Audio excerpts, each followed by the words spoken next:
संभल में axis bank की policy agent समेत 4 गिरफ्तार। बीमा क्लेम के लिए दिव्यांग की हत्या की, भाई के अनपढ़ होने का उठाया फायदा। संभल पुलिस ने एक ऐसे फर्जी बीमा गिरोह का भंडाफोड़ किया है जिसने एक दिव्यांग युवक की हत्या को एक्सीडेंट दिखाकर बीमा क्लेम करने की साजिश रची थी। पुलिस ने एक्सिस बैंक के पॉलिसी एजेंट समेत 4 आरोपियों को गिरफ्तार कर जेल भेजा। मामले में अब तक कुल 34 अभियुक्तों को जेल भेजा जा चुका है।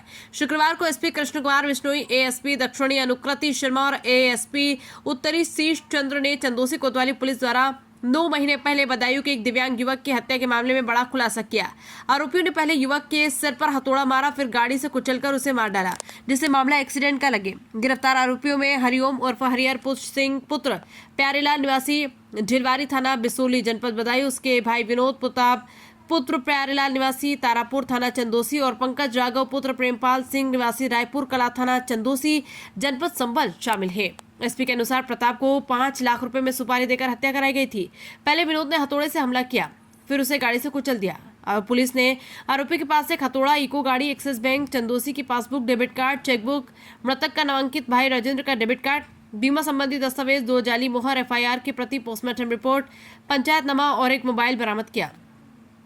पंकज के मोबाइल में मृतक की नॉमिनी के नाम पर बीमा पॉलिसी ऐप इंस्टॉल मिला। जांच में सामने आया कि हरिओम एक्सिस बैंक चंदोसी में लोन के लिए गया था, जहां उसकी मुलाकात पंकज राघव से हुई। पंकज ने बताया कि उसका सिविल स्कोर खराब है, लोन मिलना मुश्किल है, लेकिन एक योजना है जिसमें बड़ी रकम मिल सकती है। योजना के अनुसार ऐसे व्यक्ति की तलाश करनी थी जो गंभीर रूप से बीमार हो।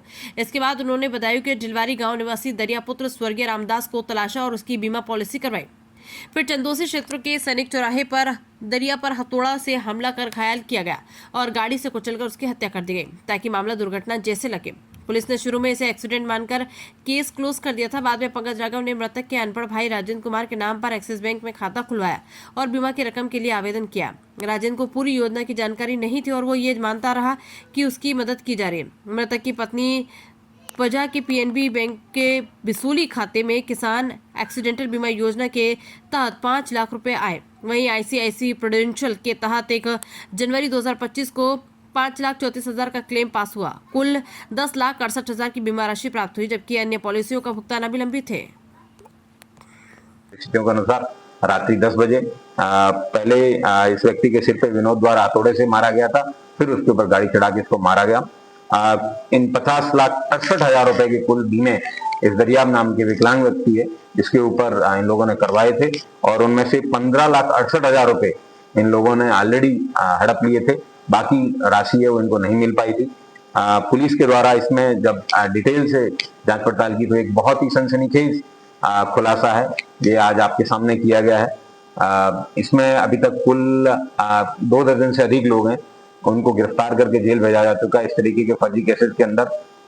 और इस केस को अन्य एजेंसी के द्वारा भी टेकअप किया गया है। मैं उम्मीद करता हूं कि इस इंश्योरेंस फ्रॉड से रिलेटेड विभिन्न प्रदेशों में जितने भी इस तरीके के संदिग्ध केसेस हैं, उन सभी जो भी एजेंसीज हैं, जो भी बीमा करने वाली कंपनियां हैं, उन सबको इस तरीके के जितने भी संदिग्ध केसेस हैं उसको पुलिस को बताना चाहिए। पुलिस के द्वारा इन सबका एक बार रिव्यू करने का प्रयास किया जाएगा और इस तरीके के केसेस, क्योंकि अभी तक पुलिस को या तो टर्मिनली इल व्यक्ति है उसकी बीमा करने के और मरने के बाद में पैसे उठाने का संज्ञान में आया था, या फिर पीएमजेजेवाई के फ्रॉड का संज्ञान में आया था। लेकिन ये इस तरीके का पहला केस है जिसमें किसी व्यक्ति को 1 साल से तैयारी करके और उसके बाद में प्लानिंग के तहत उसका मर्डर करके क्लेम उठाने, ये अपने आप में मानवता को शर्मसार कर देने वाला वाकया है। और करीबन 10 महीने बाद में पुलिस ने इस हत्या का खुलासा किया है। खुलासा करने वाली इस टीम को मेरी तरफ से 25,000 रुपए का इनाम भी दिया है। सर, क्या जो बीमा की रकम लोगों को मिली थी क्या वो भी बरामद की गई?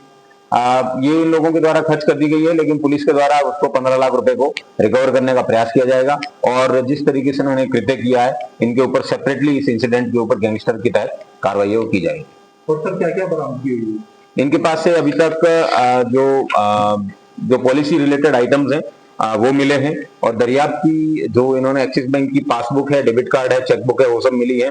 और मृतक के नॉमिनी के नाम से जो ऐप है वो इस राघव नामक व्यक्ति है, इसके मोबाइल में चल रही थी, उसको भी पुलिस के द्वारा बरामद किया गया है। घटना में प्रयुक्त जो वाहन था जो इको गाड़ी थी जिसके तहत इन लोगों ने उसको कुचला था, उसको भी पुलिस ने रिकवर किया है और आला कत्ल है उसको भी बरामद किया गया है। उसके अलावा इन्होंने थाना कोतवाली के अंदर 2 जाली स्टाम्प मोहर है वो भी बरामद की है।